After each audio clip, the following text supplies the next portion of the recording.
Tengo el honor de presentar al señor Richard Wilson, Chairman of Metals de la consultora internacional Wood Mackenzie de Reino Unido, quien dará su conferencia magistral El futuro del cobre en el inicio del superciclo. Wood Mackenzie es la fuente de información más completa a nivel mundial sobre el sector minero y energético. Se encarga de asesorar a reconocidas empresas en todas las fases de la cadena de valor, desde el descubrimiento hasta el mercado. A través de sus investigaciones, evalúa los activos, mercados y empresas que se dedican desde la prospección, perforación y producción, al refinado y comercialización en el sector del petróleo, gas, carbón, carbono, electricidad y metales. Dejo con ustedes al señor Richard Wilson.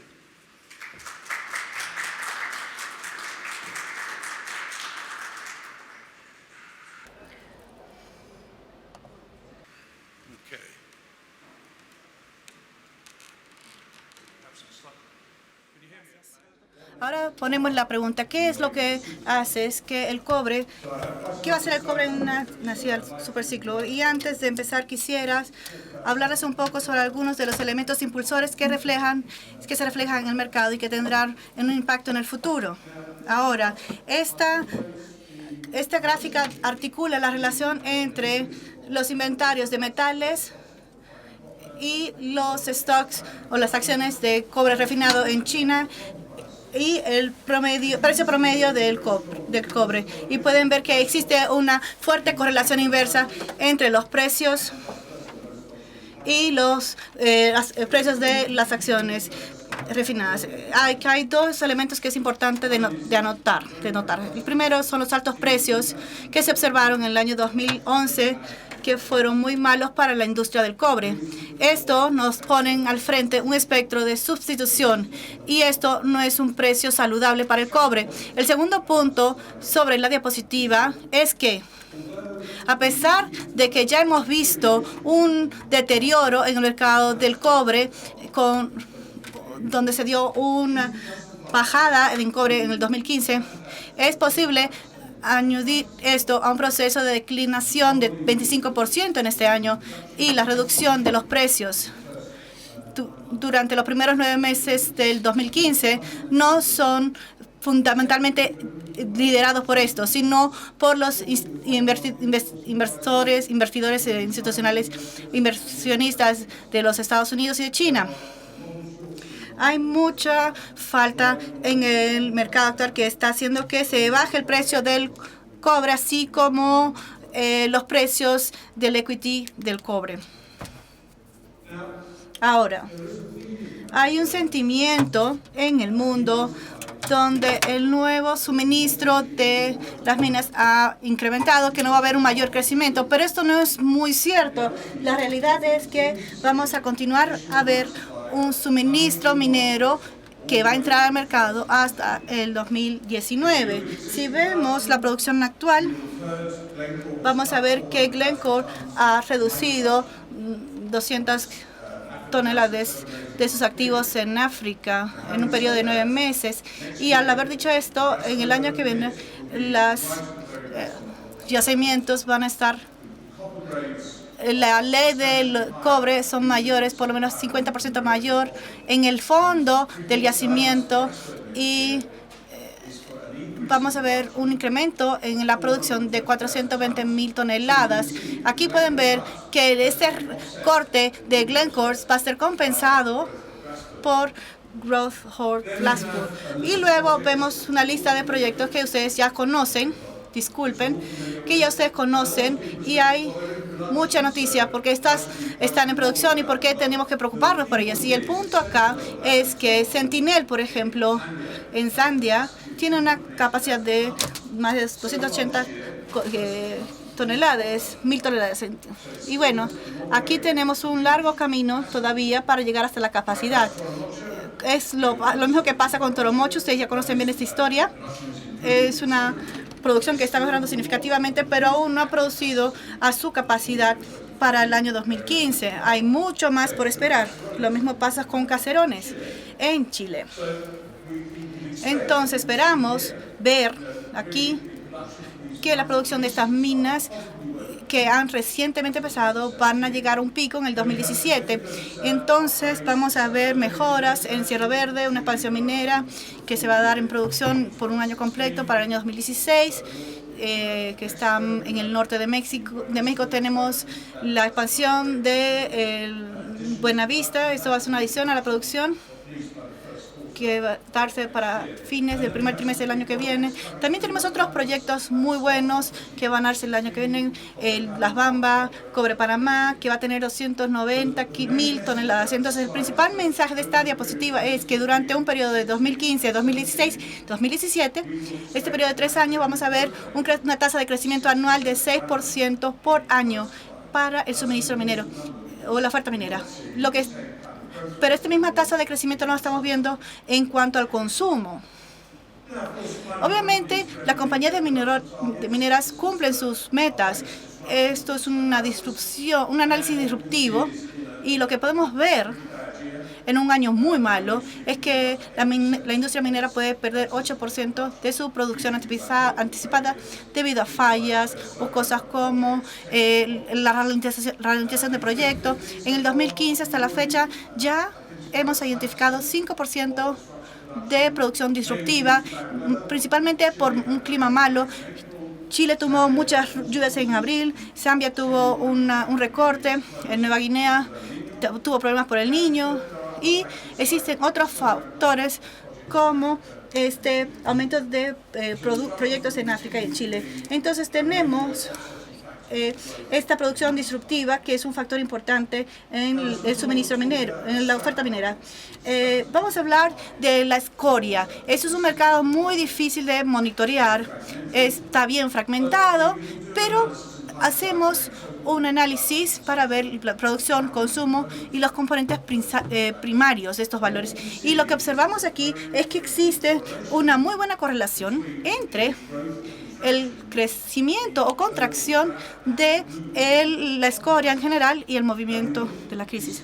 Aquí no nos sorprende nada, porque los precios del cobre han bajado y los comercializadores están resguardando las escorias, y en medida que pasa el tiempo ellos liberan las escorias. Y lo importante de acá es que la escoria en el mercado total de 28 millones de toneladas de 17 productoras de cobre, la escoria representa 10 millones de estos 100 millones, es decir, que es una gran contribución al consumo total del cobre. Y claro está, no es raro ver que esto tiene dificultades. La escoria, en términos, ayuda a reducir el precio también. Es un tema importante para el cobre. Hemos visto mucho movimiento en las tasas de cambios en los últimos años, y en la primera parte del 2015 estamos viendo los beneficios para ver cuáles son los costos en cash de las divisas que están depreciándose.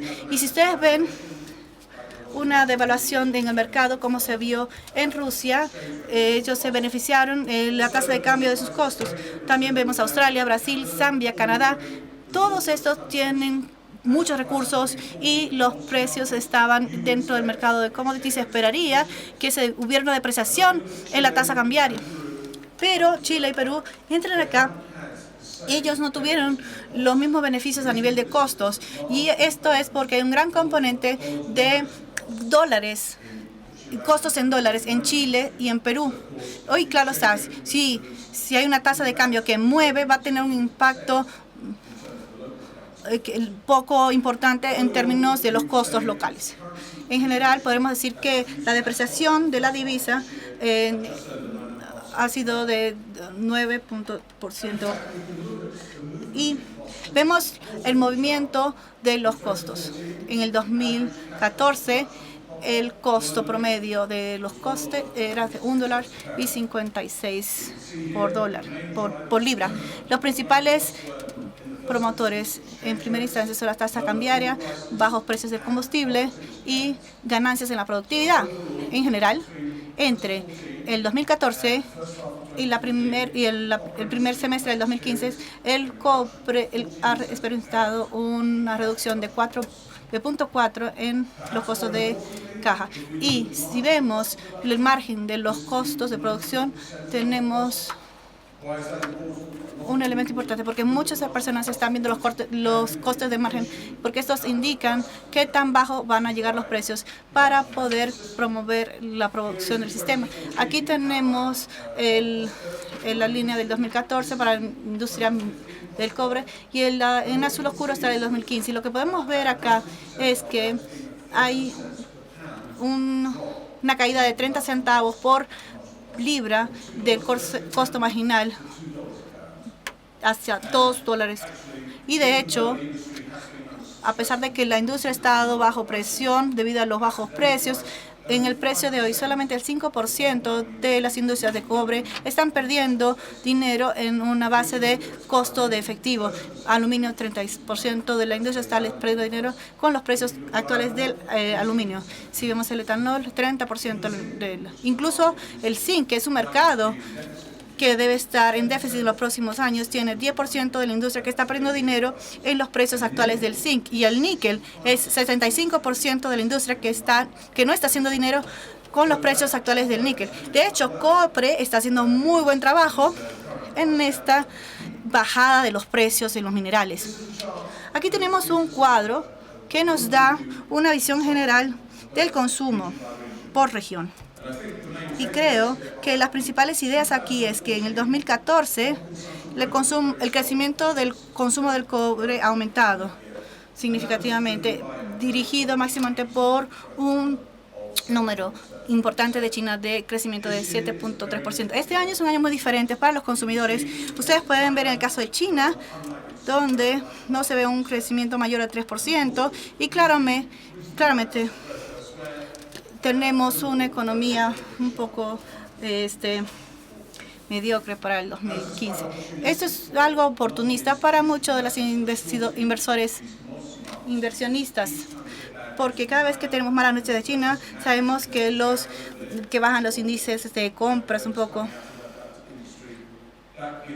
que genera una oportunidad para tener mejoras en el mercado. Avanzando en el futuro, aún estamos viendo un crecimiento moderado. Vamos a ver un rebote en el 2016 en China.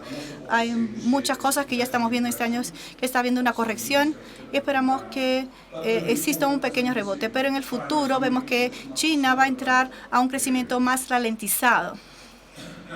Entonces, ¿qué está pasando en China? Uno de los principales promotores que ha ayudado a la ralentización de la economía es una baja inversión. El PBI es 45% de inversiones, 45-50% de consumo, y el balance está en la comercialización neta. En el primer trimestre se vio una caída significativa en las inversiones. La mayoría de esto es dirigido por la industria de la construcción. ¿Y qué pasa allí? Es que hay un gran inventario de propiedades sin vender, en participar en las ciudades de Tier 3 y 4. Básicamente tenemos que vender esta sobrecantidad de inventario, y no estamos viendo que la construcción esté avanzando. Entonces, la construcción está estancada y está ralentizando el crecimiento de las inversiones. También, para ver un ejemplo de los grandes proyectos, los megaproyectos que no fueron aprobados por el Ministerio del Medio Ambiente. El Ministerio de Medio Ambiente tiene que examinarlo y ha rechazado 17 megaproyectos. Y estos son 17 mil millones de dólares que no se van a invertir por razones de medio ambiente. Si vemos la red eléctrica estatal, ellos han estado bajo investigación desde septiembre del año pasado. El presupuesto de este año es 70 millones de dólares porque las personas que están en la red eléctrica del Estado están bajo investigación, y lo que hemos observado es que no se está gastando en la inversión en electricidad y en la infraestructura de electricidad. Entonces, solamente se ejecutó 38% del presupuesto. En términos de lo que está pasando en el mercado chino, esperamos que el mercado inmobiliario se mantenga mediocre y, de hecho, después de Kindle hay una dificultad de obtener financiamiento. Puede bombear dinero en ciertas áreas de infraestructura como las vías férreas y otros, pero tiene que ser muy cuidadoso. China no puede darse el lujo de hacer lo que ellos hicieron en el 2009 sin tener un programa masivo de incentivos que empujó la economía, porque ahorita está en una etapa inflacionaria. Entonces tienen que ver lo que pasó en 2010 hasta el 2012, tratando de sacar esta inflación del mercado, y estos no quieren hacerlos otra vez. Posiblemente ellos van a hacer unos cuantos ajustes en el margen, pero el gobierno chino no quiere desviar esta transición hacia una economía dirigida por el consumo. Entonces, esto es el final de China. Ya terminó el crecimiento de China. Podemos preocuparnos. ¿Cuál es el resultado? Uno de los gráficos que nos gusta mostrar a las personas es este. ¿De dónde viene China? ¿Hacia dónde va China? Esto es un consumo refinado. Vemos que China manda máquinas de lavar a Estados Unidos. Queremos ver qué es lo que China fabrica y consume. Y aquí lo que estamos haciendo es neteando el comercio de varios productos. Y lo que vemos es que en el 2000 China tenía alrededor del 30% de urbanización. Estaban consumiendo alrededor de 2 kilos de cobre por cápita. Para el 2015 tienen una urbanización de 8% con consumo de 8 kilos por cápita de cobre. Ahora, si hacemos una proyección de los Estados Unidos, Alemania y Japón, vemos que es interesante que si se marca una línea recta, China va a llegar a los puntos picos de estos países que se mencionó anteriormente. En este trimestre vemos que no es necesario que China llegue a estos 16 kilogramos de cobre por cabeza, porque ahorita se está dando una sustitución. El mundo está cambiando. Esto fue algo que el mundo desarrollado vio cuando pasó por el proceso de urbanización. Vemos que actualmente para el 2035 va a tener alrededor de 13 kilos por cápita de cobre. Esto es uno de los cuadros más importantes. Aquí tenemos mucha dependencia en las tasas de crecimiento. Aquí lo que podemos ver, la misma línea, el consumo real de China por cabeza, y si vemos cuánto cobre tiene que aparecer para el consumo cada año para poder llegar a este crecimiento, lo que podemos ver es que si vemos en este periodo de 5 años, entre el 2001 y el 2005, el consumo de cobre refinado es de 530.000 toneladas por año. Dice, si es 3%, la industria está muerta y mejor cerremos la tienda y vamos a casa. Pero si vemos las toneladas en absoluto, porque esto es la escala de la economía de China, este crecimiento de 13% te está dando extra 500.000 toneladas de consumo de cobre. Con un crecimiento de 1.3%, aún te están dando 400.000 toneladas por año. Entonces, en un año necesita las bambas nuevas cada año para poder satisfacer su crecimiento. Entonces, no pensemos mucho sobre este crecimiento de 3% versus esos 13.7%. Veamos las toneladas absolutas que necesita China para satisfacer este gran crecimiento del mercado chino. Ahora vamos viendo el sector minero. Esto podría ser la industria primaria del cobre, y aquí lo que tenemos son varios pasos a pasos. Aquí esta barra que está en el tope es lo que representa los ingresos netos, menos el flete, menos los cargos por refinado, entre esos.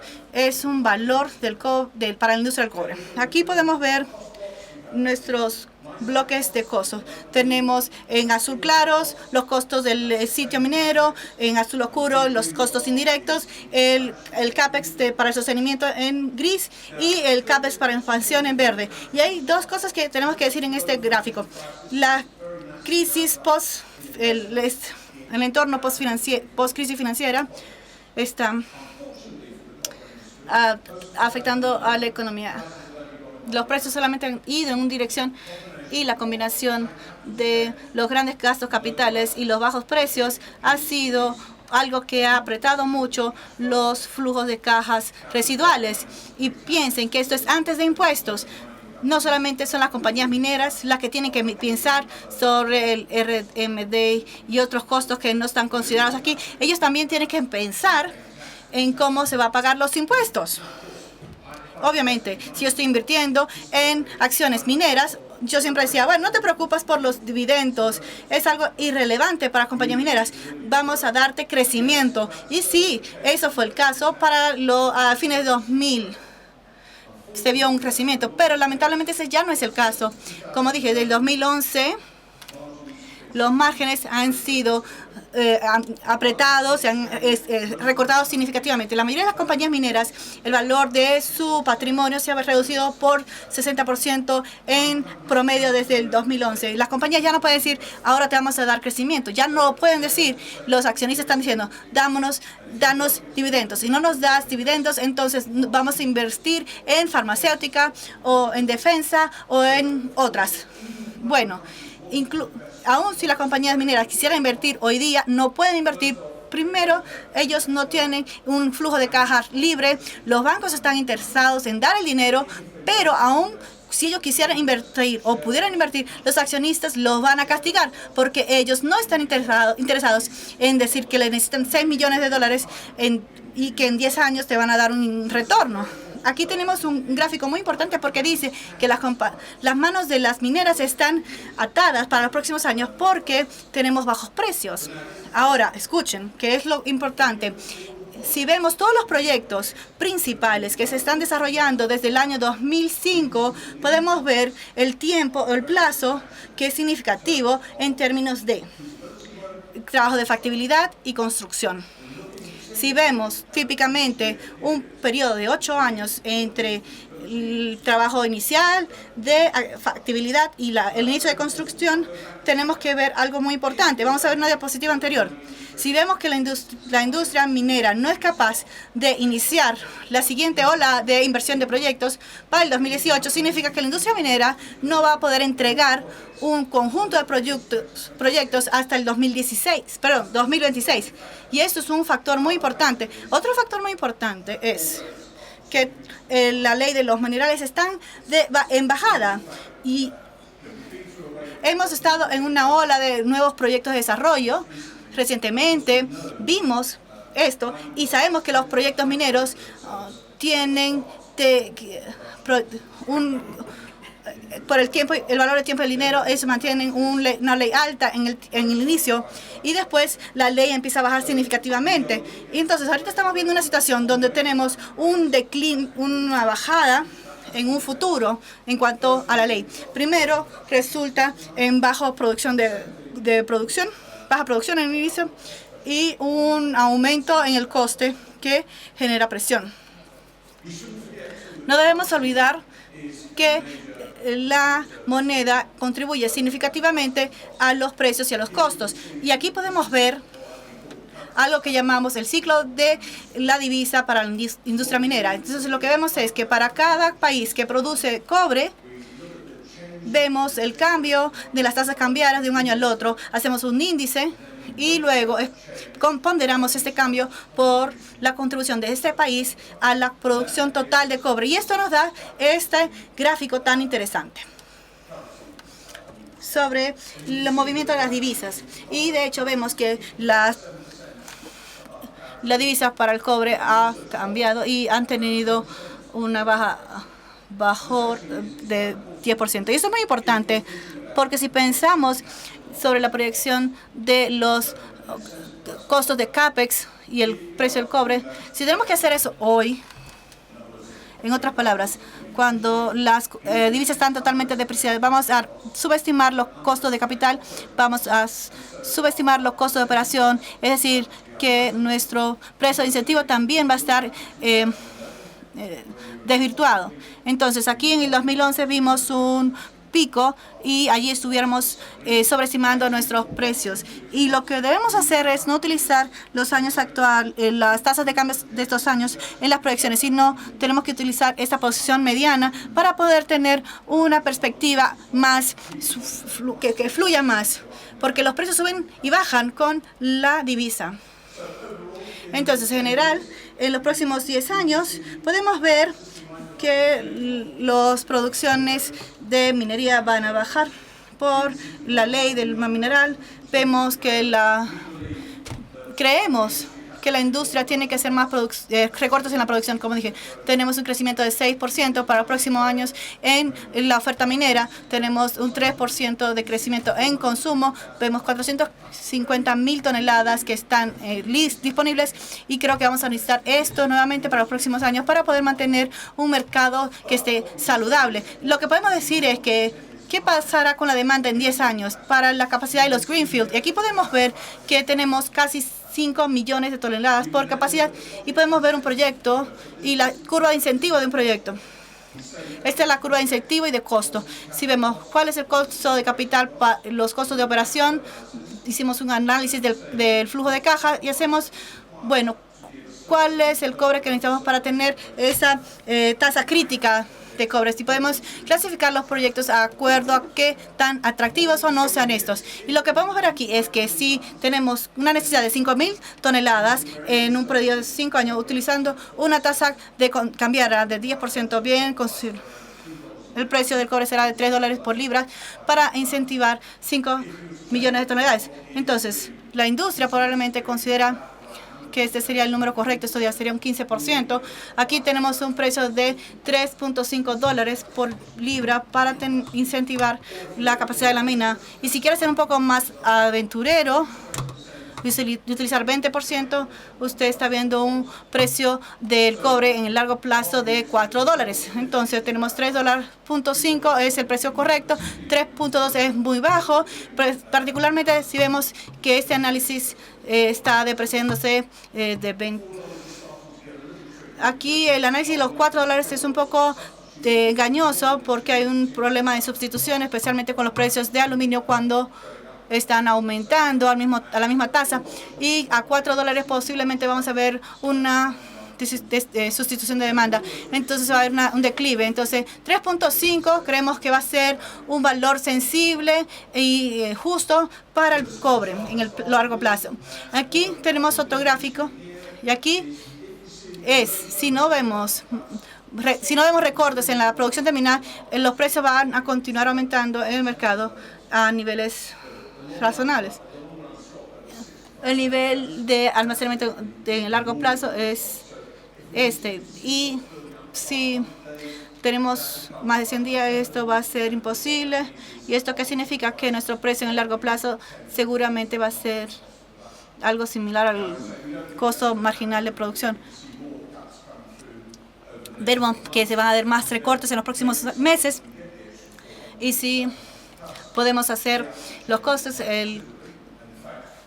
y de hecho cuando salgamos al 2008-2019, lo que vamos a ver Cuando comenzamos a ver la caída y vamos a enfocarnos rápidamente.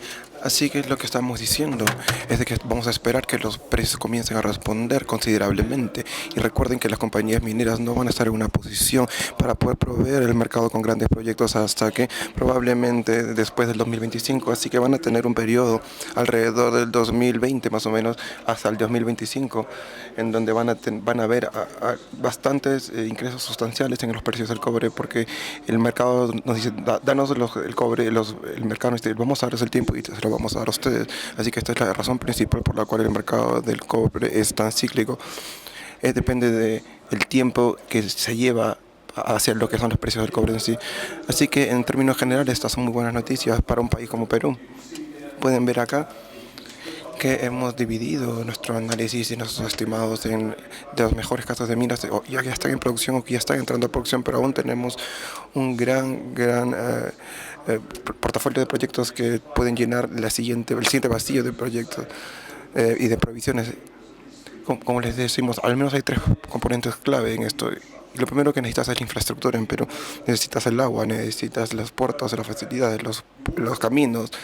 Necesitas obviamente también esa asociación con los dueños de la tierra para poder prevenir los problemas que hemos visto ya en el pasado.